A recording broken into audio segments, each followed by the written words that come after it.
दोस्तों, स्पेस अंतरिक्ष कुछ भी कहिए, लेकिन वहां पर जाने के लिए कड़ी मेहनत, लगन और निरंतरता की आवश्यकता होती है। सिर्फ यही नहीं, अंतरिक्ष में जाने के लिए एस्ट्रोनॉट को बहुत सारी ट्रेनिंग से भी गुजरना पड़ता है और उसके बाद ही किसी एस्ट्रोनॉट को अंतरिक्ष में भेजा जाता है। आज हम ऐसे ही एक महिला एस्ट्रोनॉट के बारे में बात करेंगे जो अपने हुनर से पूरी दुनिया में हमारा देश का नाम रोशन किया।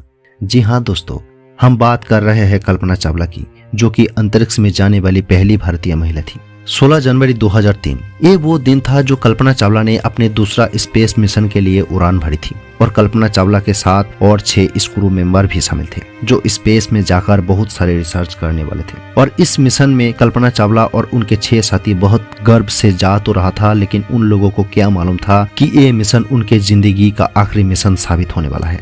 इस मिशन का नाम STS-107 रखा गया था और ये मिशन स्पेस में पूरे 15 दिन 22 घंटे 20 मिनट रहने के बाद 1 फरवरी 2003 को धरती पर लैंड करने के लिए आ रहा था। लेकिन जैसे ही स्पेस शटल अर्थ की एटमॉस्फेयर में एंटर किया, तब कुछ टेक्निकल प्रॉब्लम के वजह से स्पेस शटल का थर्मल इंसुलेशन सिस्टम पूरी तरह से बर्बाद हो गया और पूरे स्पेस शटल अपने 7 क्रू मेंबर के साथ जलकर राख हो गया और हम लोगों ने हमेशा के लिए कल्पना चावला सहित 7 होनहार एस्ट्रोनॉट को खो दिया। तो आखिर उस दिन कोलंबिया स्पेस शटल के साथ क्या हुआ था और क्या नासा के पूरे टीम मिलकर उन लोगों को नहीं बचा सकते थे? और इस दर्दनाक घटना से पहले हमारा भारत का बेटी कल्पना चावला क्या क्या अचीव किया था?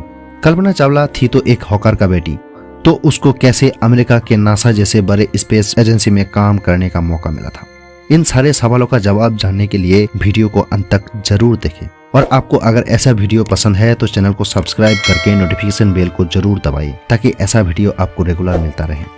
कल्पना चावला की सपना थी कि वो इतना उड़ान भरे आसमान भी छोटा पड़ जाए। कल्पना चावला की स्टोरी लाखों लोगों को इंस्पायर करती है। हरियाणा की करनाल में 17 मार्च 1962 में कल्पना चावला का जन्म हुआ था।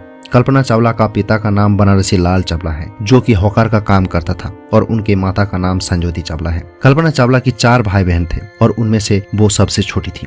टैगोर बाल निकेतन स्कूल से कल्पना चावला ने अपनी प्राथमिक शिक्षा पूरी की थी और उसके बाद सन 1976 में कल्पना ने पंजाब इंजीनियरिंग कॉलेज से एरोनॉटिकल इंजीनियरिंग में बैचलर डिग्री हासिल की और उस समय एरोनॉटिकल इंजीनियरिंग करने वाली अकेली महिला थी। जिसके बाद कल्पना चावला ने सन 1982 में अमेरिका आ गया और उसी साल कल्पना चावला ने यूनिवर्सिटी ऑफ टेक्सास अमेरिका से एरोस्पेस इंजीनियरिंग में मास्टर डिग्री हासिल की।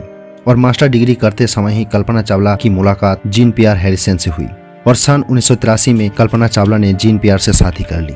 और उसके बाद कल्पना ने सन 1988 में यूनिवर्सिटी ऑफ फ्लोरिडा बोल्डर से कल्पना ने एरोस्पेस इंजीनियरिंग में PhD की और इसी साल कल्पना ने नासा के साथ काम करना शुरू कर दिया। सन 1991 में कल्पना को अमेरिका की नागरिकता भी मिल गई और उसके बाद सन 1994 के दिसंबर में कल्पना चावला को अंतरिक्ष यात्रियों के 15वीं समूह में शामिल कर लिया गया। कल्पना चावला की हुनर और काबिलियत को देखते हुए नासा ने सन 1996 में अपने पहला स्पेस मिशन के लिए चुन लिया और इस मिशन में नासा ने कल्पना चावला को विशेषज्ञ और प्राइम रोबोटिक आर्म ऑपरेटर के रूप में नियुक्त किया था।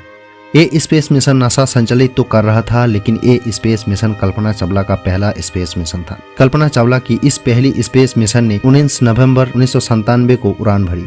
कोलंबिया स्पेस शटल अमेरिका के कनाडी स्पेस सेंटर से ये उड़ान भरी थी। कल्पना चावला के साथ और 6 क्रू मेंबर भी शामिल थे। नासा ने इस मिशन का नाम दिया था STS-87 और इस मिशन के साथ साथ कल्पना चावला अंतरिक्ष में जाने वाली पहली भारतीय महिला बनी।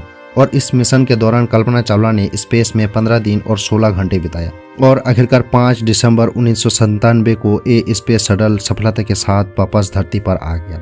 और इस मिशन को कल्पना चावला ने जिस काबिलियत के साथ पूरा किया था, उसको देखकर नासा ने अपने दूसरे स्पेस मिशन के लिए कल्पना चावला को 2001 में सिलेक्ट कर लिया और नासा ने इस मिशन का नाम STS-107 रखा था। और इस मिशन में कल्पना चावला को लेकर टोटल 7 क्रू मेंबर भी शामिल थे। लेकिन इस मिशन में अलग अलग टेक्निकल प्रॉब्लम की वजह से 18 बार लॉन्चिंग डेट को बदला गया था और एक बार तो इस स्पेस शटल की इंजन फ्लोराइडा में क्रैक भी मिला था। इन सारे समस्या का समाधान करने के बाद आखिरकार 16 जनवरी 2003 कोलंबिया स्पेस शटल ने फ्लोरिडा के कनाडी स्पेस सेंटर से ये उड़ान भरी। लेकिन लॉन्च के वक्त ही इस स्पेस शटल के एक्सटर्नल फ्यूल टैंक से एक इंसुलेशन फोम का टुकड़ा टूट गया और वो टुकड़ा जाकर ऑर्बिटर के लेफ्ट विंग में जाकर टकरा गया और वहां पर एक छेद हो गया। बताया जाता है कि स्पेस शटल उस वक्त बहुत तेज गति से आगे बढ़ रहा था और बहुत तेज गति होने के कारण इंसुलेशन फोम टकराने से ये छेद हुआ था। आपके जानकारी के लिए बताना चाहूंगा कि जब एक स्पेस शटल अर्थ की एटमॉस्फेयर में एंटर या एग्जिट करता है तब स्पेस शटल का बहुत गर्मी का सामना करना पड़ता है और ये गर्मी इतना ज्यादा होता है कि एस्ट्रोनॉट का छोटा सा गलती भी पूरा स्पेस शटल में आग लगाकर ब्लास्ट कर सकता है। और इसी गर्मी से बचने के लिए स्पेस शटल के हर एक पार्ट में थर्मल प्रोटेक्शन इंसुलेशन फोम लगाया जाता है।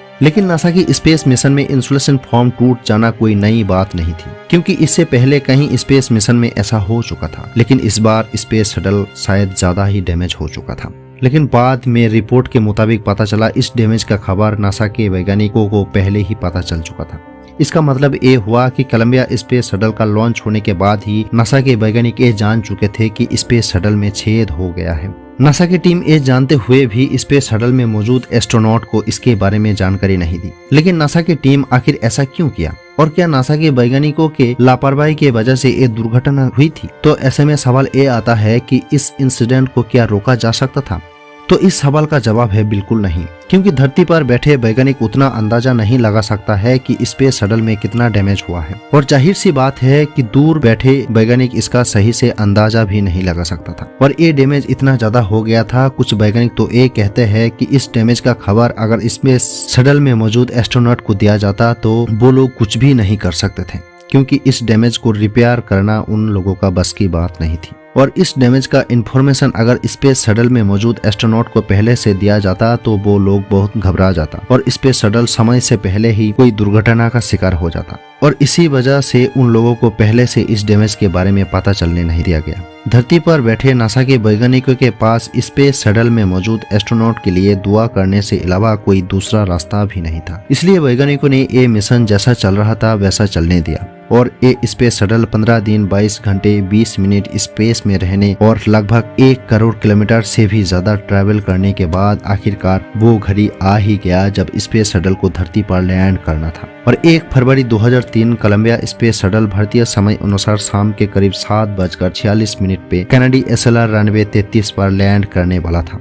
और करीब 7:10 पर स्पेस शटल जैसे ही अर्थ के एटमॉस्फेयर पर एंटर किया वैसे ही ऑर्बिटर के विंग में मौजूद छेद से गर्म हवा स्पेस शटल के अंदर आने लगा और स्पेस शटल के थर्मल सेंसर बहुत हाई टेम्परेचर शो कर रहा था और एक समय के बाद वो काम करना ही बंद कर दिया और देखते ही देखते स्पेस शटल के अंदर के प्रेशर बहुत बढ़ चुका था और कुछ समय के बाद पूरा स्पेस शटल में आग लग गया और टुकड़े टुकड़े होकर अमेरिका के टेक्सास सिटी के ऊपर आग का गोला बनकर बरसने लगा। और वहाँ मौजूद लोगों ने जो नजारा देखा वो बहुत भयंकर था। जो मिशन अपने सफलता से एक नई कहानी लिखने वाला था वो एक बुरे याद बनकर हमेशा के लिए अमर हो गया और उसके साथ ही अमर हो गया वो सारे क्रू मेंबर जिन्हें हम हमेशा के लिए खो दिया। हमारा भारत का बेटी कल्पना चावला और उनके 6 साथी के सम्मान में काफी चीजों का नाम रखा गया ताकि ये महान एस्ट्रोनॉट हमारे याद में हमेशा के लिए बने रहे। दोस्तों, हमारे भारत का बेटी कल्पना चावला की इस दर्दनाक कहानी आपको कैसा लगा कमेंट करके जरूर बताना और इस साथ महान एस्ट्रोनॉट के सम्मान में इस वीडियो को एक लाइक जरूर करें और अपने दोस्तों के साथ इस दर्दनाक कहानी को शेयर जरूर करें। और अगर आपने अभी तक चैनल को सब्सक्राइब नहीं किया तो चैनल को सब्सक्राइब करके नोटिफिकेशन बेल को जरूर दबाएं